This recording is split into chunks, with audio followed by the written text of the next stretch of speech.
세상에서 제일 힘든 것 중에 하나가 자기 자신을 증명하는 일입니다. 회사에 입사를 해서 자신을 증명하는 일도 이게 쉽지 않고, 또 운동선수로서 자신을 증명하는 일도 이게 쉬운 일이 아닙니다. 요즘 이정우 선수가 이 국민들의 큰 관심사입니다. 올해 미국 메이저리그로 이적을 했는데 한국인으로서 최고의 금액을 받고 이적을 했습니다. 이 샌프란시스코 자이언츠 구단과 6년 동안 하나로 약 1,462억 원의 연봉으로 계약을 했습니다. 엄청난 금액이죠. 그런데 그가 이 샌프란시스코 자이언츠 선수가 된 것만큼이나 관심을 갖는 것은 과연 그가 거기서 주전 자리를 확보할 수 있느냐라는 겁니다. 왜냐하면 미국 메이저리그는 세계 각국에서 정말 내노라는 선수들이 모인 곳이기 때문에 한국에선 잘하지만 또 메이저리그에 가면 실력을 발휘하지 못한 선수들이 있습니다. 그래서 그곳에 가서 자신의 능력을 증명해낼 수 있느냐, 이것도 참 문제죠. 자신을 증명해내야 자신이 소속된 곳에서 편하게 야구를 할 수 있기 때문입니다. 그런데 자신의 능력을 입증하는 것뿐만 아니라 자신의 신분을 밝히는 것도 마찬가지입니다.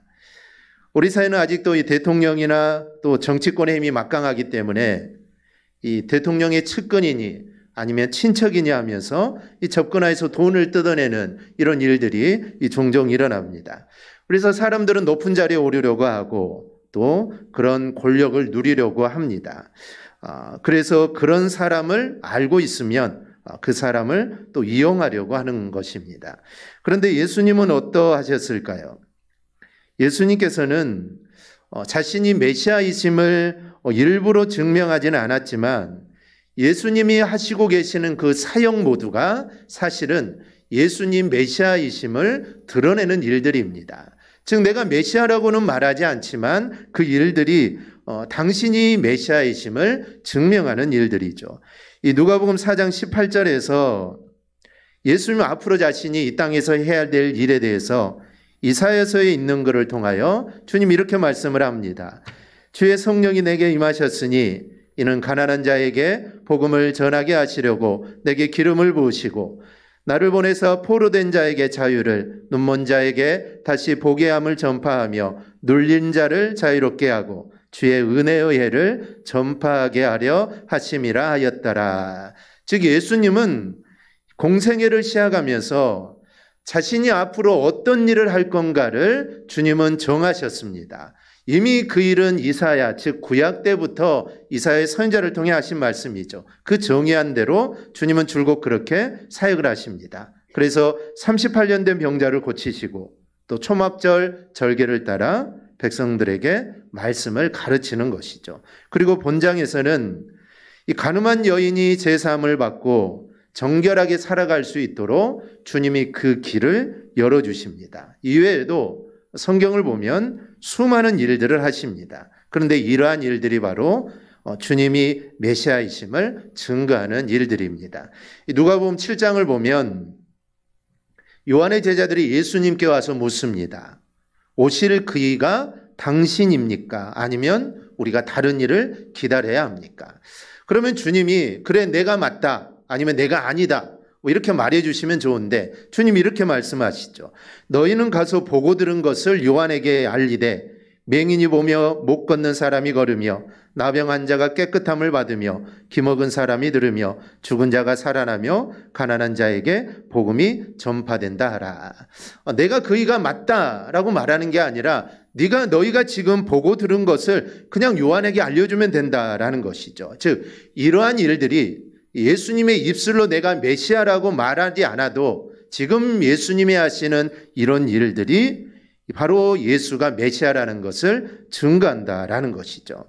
오늘 본문은 그 후에 백성들을 향하여서 주님의 자신의 정체를 드러내며 증거하는 말씀입니다. 이스라엘 백성들은 수백 년 동안 메시아가 오기만을 그들은 간절히 기다렸습니다. 하지만 이들이 기다리는 메시아는 다윗이나 모세와 같은 그런 정치적인 메시아입니다. 그래서 정치적인 메시아가 와서 무력으로 로마를 물리치고 이스라엘을 회복시켜줄 그런 메시아를 그들은 수백 년 동안 기다리고 있는 것이죠. 그렇기 때문에 하나님이 계획하신 메시아하고는 이게 맞지가 않습니다. 즉 하나님 보내시고자 원하시는 메시아하고는 맞지 않는 메시아를 그들은 기다리고 있는 것이죠. 이 초막절 절기 중에 사람들이 가늠하다 현장에서 잡힌 여인을 예수님께 끌고 옵니다. 그리고 예수님께 대해서 이 여인에 대해 판결을 해달라고 하죠. 사실은 판결을 원한 게 아니라 예수님을 고소하기 위함이었습니다. 그리고 이들은 이미 돌을 들어 여인을 치려는 마음이 있었습니다. 이미 결정이 다 낸 겁니다. 돌을 치려고 결정을 한 것이죠. 예수님이 말씀만 하시면 돌을 들어서 바로 칠 기세입니다. 그런데 예수님은 죄 없는 자가 먼저 치라고 하죠. 그러자 거기 있는 모든 사람들이 그 자리를 떠나고 맙니다. 주님은 왜 죄 없는 자가 돌로 치라고 했을까요? 수많은 무리들로부터 이 여인을 구해주시기 위해서 그렇게 했을까요? 아닙니다. 주님이 그렇게 말씀하신 이유는 여기 붙잡혀온 이 여인도 죄인이고 그리고 너희들도 죄인이라는 겁니다. 그러니 이 여인만 보고 죄인이라고 지적할 게 아니라 너희들도 모두 다 죄인이라는 것을 알고 함께 회개하기를 원하셨던 것이죠. 그런데 이들은 모두 떠나가 버립니다. 좋게 말하면 마음의 가책을 받아서 떠난 것이지만 사실은 자신의 죄를 인정하기 싫었던 겁니다. 그래서 모두 다 떠나버리죠. 그래서 주님께서는 자신들의 죄를 바라볼 수 있도록 그들에게 말씀을 주십니다. 그게 오늘 본문의 말씀입니다. 특히 이 말씀은 우리가 죄인임을 깨달을 수 있기 위해서 어떤 방식이나 어떤 프로그램을 주신 게 아닙니다. 우리가 죄인임을 깨닫는 것은 오직 예수님을 통해서라는 것이죠. 즉 예수님을 통해서 내 자신의 죄를 바라볼 수 있고 그리고 예수님으로 인해 그 죄를 용서받을 수 있다는 것을 주님은 말씀합니다. 이 초막절 절기가 끝날 쯤에 예수님은 성전에 올라가셔서 사람들에게 내가 바로 생수의 강이다라고 말을 합니다. 그러면서 너희가 생수의 강인 나에게 나와 나를 믿고 내 이 생수의 강을 마시는 자는 생수의 강이 넘칠 거다라고 이렇게 말씀을 하시죠. 그리고 오늘 본문에서는 이 가늠한 여인의 죄악을 보면서 자신의 죄를 보지 못하는 사람들에게 다시 나를 따르라라고 말씀을 합니다. 그리고 자신의 죄를 보고 그 죄를 해결할 수 있는 방법을 주님은 두 가지로 말씀을 하십니다. 먼저는 자신을 빛이라고 하시면서 주님을 따를 것을 말씀합니다. 이스라엘은 남가복이 멸망한 이후에 예수님이 오시기까지 약 400년 이상 그들은 흑암 속에 있었습니다. 이 세상이 흑암으로 인해 온전히 하나님과 단절된 시기는 3번 있었습니다. 한 번은 노아 시대죠. 그래서 하나님은 그 흑암을 물로써 심판하여 몰아내십니다. 두 번째는 아브라함 시대입니다. 노아 이후에 인간이 또 불어나서 또다시 인간의 삶에 흑암이 덮쳐오죠. 아브라함이 부름을 받기 이전의 상황은 사람들이 하나님을 잊어버리고 우상을 섬기며 살게 됩니다. 그래서 하나님은 아브라함을 불러서 하나님께 준비한 새로운 땅인 가나안으로 아브라함을 이끌어냅니다. 마치 인류를 물로 심판하고 노아를 통해 새로운 민족을 하나님이 이루셨듯이 아브라함을 통해 하나님은 하나님의 백성을 이루기를 원하셨던 거죠. 그래서 많은 사람 중에 아브라함을 택하시고 그를 믿음의 조상으로 삼으시고 그의 후손들을 훈련시켜서 하나님의 백성으로 삼으신 겁니다. 그런데 이게 또 시간이 지나면서 신앙이 형식화되어 갑니다. 껍데기는 하나님이죠.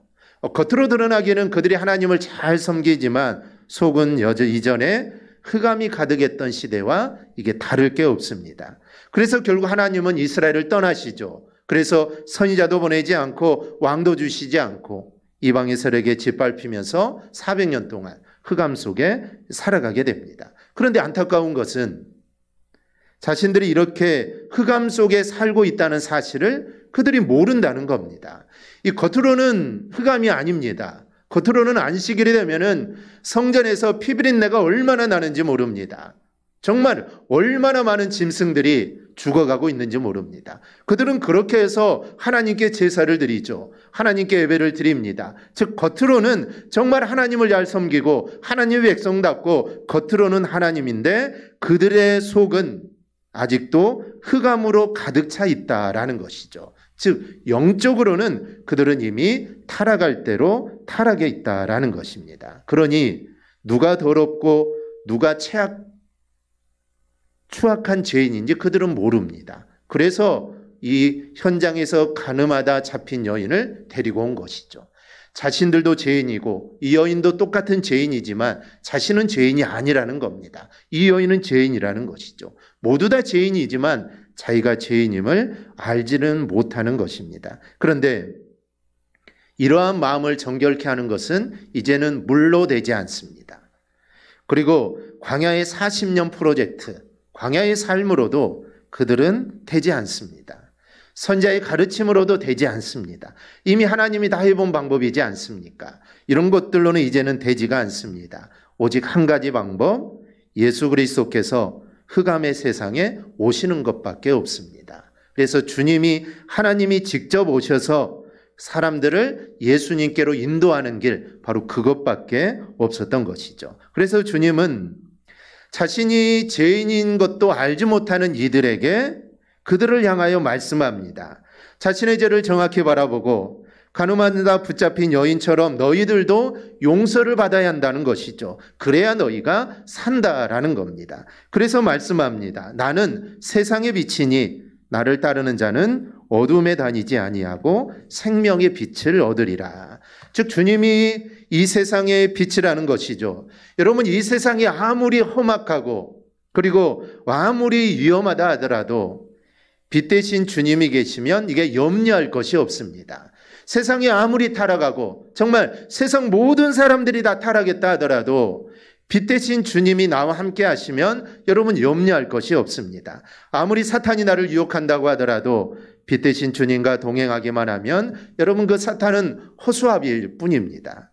그런데 주님께서 이 땅에 오셨다고 해도 주님과 동행하지 않고 빛 대신 주님을 등지고 있으면 그 사람은 여전히 흑암에 사는 겁니다. 비록 주님을 믿는다고 해도 당시 바리새인처럼 자신들은 죄인이 아니고 자신들은 빛이 필요 없는 의인으로 착각하고 살아간다면 그 역시 여전히 흑암 속에 있는 겁니다. 그러니 흑암의 세력이 나를 유혹하지 못하도록 우리는 빛 대신 주님과 늘 동행하는 삶을 우리가 살아야 될 줄 믿습니다. 그런데 바리새인들이 뭐라고 합니까? 예수님이 자신을 가리켜서 나는 세상의 빛이다라고 하자 그것은 형식에 맞지 않다. 네 증거는 참되지 않다라는 겁니다. 왜냐하면 율법에 의하면 본인 외에 한 명의 증인이 있어야 합니다. 내가 아무리 나는 죄가 없다. 나는 아무리 내 자신을 주장한다고 해도 그거는 아무런 의미가 없습니다. 즉 증인이 있어야 된다는 것이죠. 누군가가 한 명이 이 사람은 죄를 지은 게 없다. 이 같은 일을 하지 않았어 라고 말을 해줘야만 이게 성립이 된다는 것이죠. 그런데 지금 주님은 오직 자기 자신만으로 말을 합니다. 자기 자신을 가리켜서 나는 빛이라는 것이죠. 누군가가 더 한 명 이 사람이 빛이다라고 말해줘야 되는데 그 사람이 없다는 겁니다. 그러니 네가 말하는 빛은 이거는 가짜다라는 것이죠. 이렇게 말하는 것은 바리새인들이 예수님을 인간으로만 알고 있기 때문입니다. 인간이 하는 증명이라면 당연히 그래야 되죠. 누군가 증인이 있어야 합니다. 하지만 예수님은 인간이 아닙니다. 그렇기 때문에 예수님의 증거는 혼자 말씀하셔도 그것은 진리라는 것이죠. 누가 증인이 되어야 누가 인정해 주어야 되는 분이 절대로 아닙니다.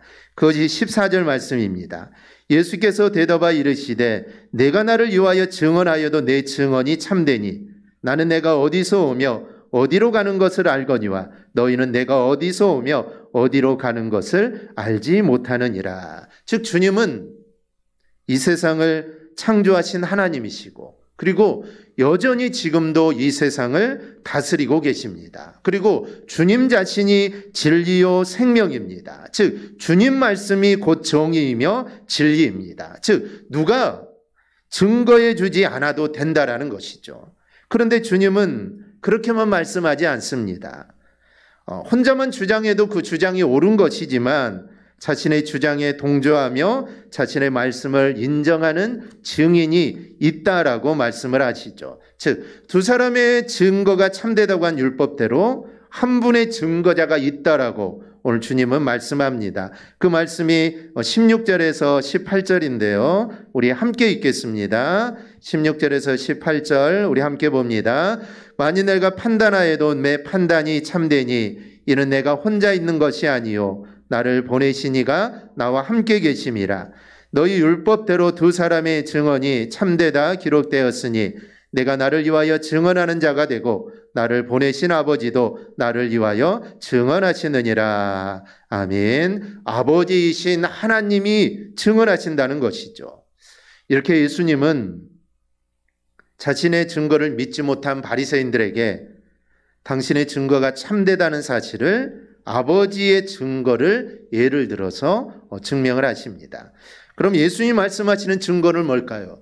하나님이 나를 증거한다, 나를 보증한다, 나를 증언한다고 해도 하나님은 눈에 보이지는 분이 아니지 않습니까? 그렇다고 말한다고 해서 바리새인들이 믿어줄 리가 없죠. 아마 더 고소할 거리만 생기는 겁니다. 그래서 주님은 예수님 말씀하신 증거가 무엇이냐면 그것은 바로 이적이나 표적입니다. 그래서 예수님은 말씀을 하시기 전에 이적을 나타내셔서 그것을 하나님의 역사임을 표적으로 삼았던 겁니다. 하나님이 나를 증거해 주시는데 그것은 바로 너희가 눈으로 본 이 표적과 이적, 이게 바로 하나님이 나와 함께 하심이고 그래서 이게 하나님의 증거다라는 것이죠. 이러한 일들이 성경에 수두룩하게 기록되어 있습니다. 이를 통해 주님이 하나님이시고 메시아이심을 증거하는 겁니다. 그리고 이것을 보고 보여주시면서 믿으라는 것이죠. 즉 회개하고 구원받으라는 겁니다. 그런데 주님의 이 말씀은 지금 우리에게도 동일하게 주시는 말씀입니다. 나는 세상의 빛이니 나를 따르는 자는 어둠에 다니지 아니하고 생명의 빛을 얻으라라고 우리에게 말씀합니다. 여러분, 오직 주님만이 우리를 흑암에서 빛으로 인도하실 분입니다. 오직 주님만이 우리를 영원한 생명으로 이끄실 분은 오직 주님밖에 없습니다. 그리고 우리를 흑암에서 이끄셔서 영원한 생명으로 우리를 반드시 이끌어 주실 겁니다. 그렇다면 이렇게 놀라운 사실을 알고 받은 우리는 어떻게 해야 합니까? 당연히 전해야 합니다. 아직까지 흑암에 거하는 이들에게 전해 주어야 합니다. 그래서 흑암에서 나와 빛으로 생명으로 그들을 인도해 주어야 합니다. 이게 바로 저와 여러분들의 이 사명입니다. 우리 모두 이 사명을 잘 감당해 나가기를 바랍니다. 그리고 전하는 것뿐만 아니라 하나가 더 있는데 확신을 가져야 합니다. 주님만이 인간에게 그리고 우리에게 생명의 빛을 주시는 분이라는 것을 우리는 확신해야 합니다. 그리고 그러한 확신을 가지고 담대하게 나가야 합니다. 확신이 없으면 이거를 증거할 수가 없습니다. 나도 확신하지 못하는데 어떻게 이거를 증거할 수가 있겠습니까? 그러니 우리 안에 먼저 이 말씀, 즉 주님이 빛이라는 이 사실에 대한 확신이 있어야 합니다. 그리고 확신을 가지고 그 일을 우리는 전해야 한다는 것이죠. 둘째로는 자신을 인자라 하시며 십자가에 달린 주님을 따를 것을 말씀하십니다. 예수님께서는 이스라엘 백성들에게 메시아로 그리고 그리스도로 오셨음에도 사람들은 예수님을 메시아로 부르기를 거부했습니다. 그리고 메시아로 부르며 쫓아다니는 사람들 때문에 숨어서 사역을 하기도 했죠. 그래서 주님이 자주 사용했던 용어가 인자라는 용어입니다. 그러면 왜 주님께서는 메시아 혹은 그리스도라는 용어를 쓰지 않으시고 또 그렇게 불려지는 것을 우리 주님은 원하지 않았을까요? 그것은 수백 년 동안 이스라엘 백성들이 기다려온 메시아는 하나님 아들로서의 메시아 그리고 인류를 제한해서 구원하실 그리스도가 아니었기 때문입니다. 그들이 기다리는 메시아는 이스라엘을 외세로부터 독립시킬 정말 모세와 같은 정치적인 메시아로 생각하고 기대하고 있었기 때문이죠. 그래서 주님은 이런 이미지로 가득 채워진 메시아라는 용어를 사용하지 않는 겁니다. 즉 예수님이 나는 메시아다, 나는 그리스도라고 말했다면 아마 그들은 모세와 같은, 아닌 다윗과 같은 메시아일 거라고 생각을 했을 겁니다. 그래서 주님은 그 말을 사용하지 않고 인자라는 용어를 사용하는 겁니다. 하지만 예수님은 인자라는 용어를 사용하시면서도 자신이 그 메시아라는 사실을 말씀을 하십니다. 24절에 보면 너희가 만일 내가 그인 줄 믿지 아니하면이라고 말씀하는데, 이 말씀은 주님께서 바로 모세와 같은 그 선지자라는 말씀입니다. 즉 보내주시마 약속하신 그 메시아라는 것이죠. 하지만 이스라엘은 예수님을 이제까지 말하여 오신 분으로, 그리고 메시아로 알지를 못합니다. 그들의 생각은 변하지 않았다는 것이죠. 예수님이 빌라도의 법정에 섰을 때 빌라도는 바라바와 예수 중 누구를 내어줄까를 묻습니다. 이 바라바는 로마의 통치에 대항하여 반란을 일으킨 사람입니다. 그런데 그때 사람들은 예수 대신에 바라바를 풀어달라고 하죠. 그들이 왜 바라바를 풀어달라고 했을까요? 당연히 예수를 이제 죽여야 하고, 예수가 신성 모독죄를 했으니까 예수를 죽여야 되는 이유도 있겠지만, 예수보다는 바라바가 자신들의 목적에 더 맞다라고 생각했기 때문입니다. 왜냐하면 바라바는 자신들의 입장에서 로마에서 반기를 들고, 그래서 무력으로 로마를 물리치고 어찌 보면 이스라엘을 회복시키는 그런 일들을 했던 사람이기 때문에 예수보다는 이 바라바가 그들에게는 더 유용하다는 겁니다. 즉 그런 사람을 원한다는 것이죠. 그래서 예수를 죽이고 바라바를 풀어달라는 것입니다. 그들에게는 오직 정치적인 힘 있는 그런 메시아가 필요했기 때문에 그들의 눈에는 이제 아무것도 보이지 않는 겁니다. 그래서 그들은 예수님께 도대체 네가 누구냐고 묻습니다. 너는 누구냐라는 것이죠. 기적도 행하고 이적도 행하고 막 이런 표적들을 나타내는데, 봤을 때는 메시아 같은데, 하나님의 아들 같기도 하는데 도대체 누구냐는 것입니다. 우리가 기다리는 메시아, 그런 정말 로마를 정복시킬 메시아를 기다리는데 그런 메시아 같기도 하는데 너는 대체 누구냐라는 질문을 합니다. 그때 주님 말씀하죠. 25절에 보면 나는 처음부터 너희에게 말하여 온 자니다 라고 말을 합니다. 주님 모세 입을 통해 말하여 온 그 선지자라는 것이죠. 그리고 더 이전으로 올라가 아담과 하와가 타락했을 때 뱀의 머리를 상하게 할 그 여자의 후손으로 이제 이스라엘 백성들 가운데 내가 왔다라는 겁니다. 그러기에 이분 예수 그리스도를 믿는 자는 구원을 얻지만 믿지 않는 자는 그 죄 가운데 죽을 수밖에 없는 겁니다. 이를 이루기 위해 이 땅에 오신 것이고 이제 앞으로 그 일들을 하실 겁니다. 그 최종적인 사역이 바로 십자가에 달리는 일입니다. 이 사실을 21절에 이렇게 밝힙니다. 내가 가는 곳에는 너희가 오지 못하리라. 주님이 가시는 곳이 어딜까요? 당연히 십자가를 지시는 골고다의 십자가의 길입니다. 여러분, 이 길은 아무나 따라갈 수 있는 길이 절대로 아닙니다. 왜냐하면 그 길의 마지막에는 죽음이 기다리고 있습니다. 고통이 기다리고 있죠. 그러니 이 길은 아무나 따를 수 없습니다. 오직 예수님을 구주로 고백하는 자만이 갈 수 있는 길입니다. 예수님의 제자들도 처음에는 그 길을 가지 못했습니다. 베드로는 예수를 모른다고 3번이나 부인하지 않습니까? 주님이 가신 길을 가겠다라고 했지만 절대로 주님은 그런 길을 갈 수 없습니다. 내가 그 길을 막겠다라고 했지만 베드로는 예수를 모른다고 3번이나 부인을 합니다. 아직은 준비가 되어 있지 않았던 것이죠. 하지만 나중에 그들이 성령의 충만을 받고, 즉 주님이 나의 구원자이시고 나의 구주라는 것을 고백한 후에는 그들은 그 길을 가게 됩니다. 그렇기 때문에 그 길은 아무나 갈 수 있는 길이 절대로 아닙니다. 오직 주님이 나의 구주로 고백하는 자만이 갈 수 있는 길이 바로 그 십자가의 골고다의 길입니다. 그러니 주님을 처음부터 말하여 오신 그분으로 인정하지 않는 자들이 어떻게 그 길을 갈 수가 있겠습니까? 오히려 그들은 예수님에게 채찍질을 하고 십자가에 못을 박은 자들이 되고 말았습니다. 그리고 28절에서 십자가에 달리실 것을 밝히셨습니다. 인자를 든 후에 라는 말이 있는데, 이 말은 이 광야에서 지팡이에 구리뱀을 든 것처럼 예수님도 십자가에 들리게 될 거다라는 이 말씀입니다. 지금 예수님은 다른 곳에서는 하지 않은 말씀을 하십니다.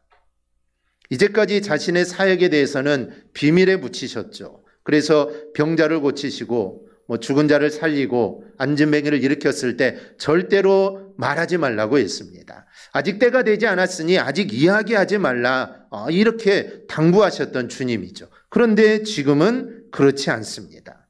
초막절을 기점으로 자신에 대해 아주 적나라하게 이야기를 하죠. 내가 십자가를 지고 죽는다는 것이죠. 그리고 결국은 예수님께서 십자가를 지신 후에 이들이 예수님이 메시아라는 사실을 깨닫게 된다라고 말씀을 합니다. 하지만 문제는 그들이 이미 메시아, 즉 하나님의 아들 메시아를 십자가에 못 박은 후에 알게 된다라는 겁니다. 여러분 깨닫는 것도 이 급수가 있습니다. 미리 깨달아야 합니다. 주님이 채찍을 들어 치시기 전에 깨달아야 하죠. 즉 이들이 예수님을 십자가에 못 박기 전에 깨달았어야 합니다. 그런데 그들은 예수를 죽인 후에 그제서야 그들은 깨닫게 되죠. 우리가 메시아를 죽였구나. 그제서야 깨닫게 된다라는 것이죠. 이스라엘 백성이 바벨론의 포로로 끌려갑니다. 하지만 그 전에 하나님은 선지자를 계속 보내셔서 그들을 깨닫게 하십니다. 깨닫지 못해도 그래도 보내시고 계속해서 보내시죠. 하지만 결국 그들은 하나님의 징계를 받게 됩니다. 여러분, 우리가 그런 적이 있지 않습니까? 성령께서는 나에게 회개하기를 원하시는데, 또 하나님은 내게 정결하게 살기를 원하시는데, 하나님은 나에게 충성하기를 원하시는데, 우리는 그 말씀에 즉시 응답하지 못하고 내일로 미루는 경우들이 있습니다. 내일 하겠다는 것이죠. 지금이 아니라 지금은 좀 바쁘니까, 지금은 내 마음이 그렇지 않으니까 나중에 내가 충성하고 내가 나중에 하나님의 뜻대로 살고 나중에 회개하고 나중에 정결하게 살겠다라고 뒤로 미루는 경우들이 있습니다. 육신을 입은 우리는 잘못할 수도 있고 여러분 범죄할 수도 있습니다. 하지만 그 잘못을 즉시 깨닫고 돌이키는 것이 여러분 정말 중요합니다. 빛 대신 주님께로 돌아와 빛의 자녀처럼 의롭고 진실하게 사는 것이 이게 정말 중요합니다. 하나님은 우리가 깨닫고 돌아오기를 기다리고 또 기다리고 계십니다. 마치 천년을 하루같이, 그리고 하루를 천년처럼 우리 하나님은 우리가 돌아오기만을 기다리고 계십니다. 그냥 기다리시는 게 아니죠. 계속해서 말씀을 하십니다. 계속해서 나에게 말씀을 주시죠. 그리고 또 주십니다. 깨닫지 못해도 또 주신다는 것이죠. 포기하지 않으시고 하나님은 계속해서 기다리시고 우리에게 계속해서 말씀을 주십니다. 그러지 않았다면 예수님은 아마 진작에 오셨을 겁니다. 하나님의 기다림이 기다려지기 때문에, 길어지고 있기 때문에 주님의 재림의 날도 계속 길어지는 것입니다. 예수님이 부활하시고 승천하신 후에 그 당시 초대교회 성도들은 주님이 곧 오실 줄 알았습니다. 왜냐하면 주님이 곧 오신다고 했기 때문이죠. 그래서 내일이라도 주님이 올 줄 알았습니다. 아니면 늦어도 일주일, 아니면 한 달, 아니 길어도 1년 후에는 우리 주님이 반드시 재림한다고 생각을 했죠. 그러면 곧 오신다고 했기 때문입니다. 그래서 그들은 죽음도 불사했던 겁니다. 주님이 곧 오시는데 어떻게 주님을 배반할 수 있겠습니까? 오늘 배반했는데 내일 주님이 오시면 이거 어떻게 되겠습니까? 그래서 그들은 주님을 배반할 수 없었던 겁니다. 그래서 그들은 사자밥이 되고 화형을 당하고 그래도 그들의 믿음을 지켰던 것이죠. 그런데 곧 오신다는 주님이 2000년이 지나도 아직 오시지 않았습니다. 즉 주님은 지금도 기다린다는 것이죠. 지금도 계속해서 말씀을 주시고 한 사람이라도 더 구원받기를 우리 주님은 바라시기 때문에 천년을 하루같이 하루를 천년처럼 우리를 기다리고 있는다라는 것이죠. 그런데 하나님의 기다림에 응답하여 돌아오는 자에게는 하나님이 은혜를 베풀어 주십니다. 하나님의 자녀가 되는 것이죠. 그래서 우리는 복음을 전해야 하고 정말 믿지 않는 자들이 하나님께로 돌아올 수 있도록 계속해서 우리는 노력해야 합니다. 그래서 우리는 정말 믿지 않는 자들이 하나님께로 돌아오기도 하지만 또 교회 안에도 탕자가 있다라고 말하지 않습니까? 정말 우리가 하나님 말씀 안에서 하나님 뜻대로 충성하고 하나님 말씀대로 내가 살아가고 있는가? 우리는 늘 내 자신을 돌아보고 정말 주님이 나를 부르실 때 말씀을 통하여 우리 하나님이 나에게 말씀을 주시고 또 나를 다시 한번 부르실 때 우리는 그 하나님의 기대에 져버리지 말고 정말 하나님 앞에 또 한 번 나와 정말 하나님의 자녀답게 살아가는 우리 모든 성도들이 꼭 될 수 있기를 주님의 이름으로 축원합니다. 아멘. 기도하겠습니다.